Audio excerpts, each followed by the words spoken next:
Hey guys, Jason Hill here, and I've been in Italy for a week now, and one of my favorite dishes that I've had is the Cacio pepe, which uses Tonnarelli pasta, and I've got a fresh batch here, so I'm going to take it back home. I'm going to show you how to make it. Hey everyone, so yes, we made it back home safe and sound. We had such a wonderful trip. Oh my gosh, I miss it. Want to go back. So we're gonna make the Cacio pepe, which uses the Tonnarelli fresh pasta that we brought back. And this is 500 grams, which is just over a pound, so I'll probably do half. And then we have the Pecorino Romano cheese, which is made from sheep's milk. So it's very pungent, very flavorful, a little salty. And then of course, fresh cracked pepper. I have probably a good sized tablespoon here. And that's it, folks. So let's get boiling the pasta. All right, I have a good stock pot, rapidly boiling water. I'm gonna add just a little pinch of salt. You really don't have to, but that's just one of my things I like to do. And then we're gonna get our fresh Tonnarelli pasta in there. Like I said, probably about 8 ounces. We'll let that come back to a rapid boil and check it for the doneness. Kind of crack your lid like that so it doesn't overflow on you.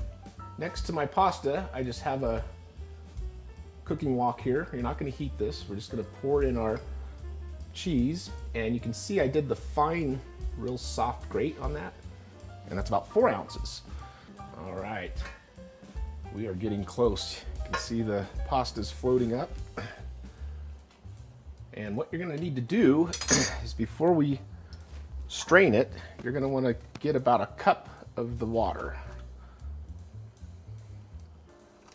Just pour a little bit of that in there. I'm gonna make sure it's al dente. And you can use spaghetti if you can't find Tonnarelli. Hot, hot, hot. All right, coming over to the sink to strain it.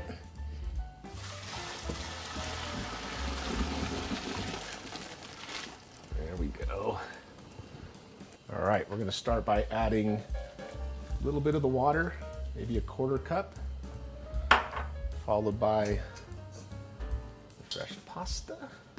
And the key here, guys, is you gotta stir and keep stirring. Oh, the aroma. Oh my gosh. It's amazing. Let's get our pepper in there. Like I said, I like a lot of pepper.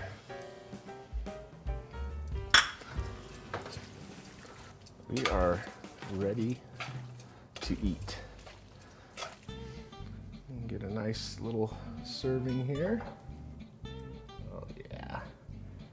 Cheesy, peppery pasta. Okay, so you saw how quick and easy this came together. This is a classic Rome dish. Give it a try. Let us know what you think. Don't forget to like, share, subscribe, tag the notification bell so you'll know when we make new videos. And let's give it a taste. Oh man.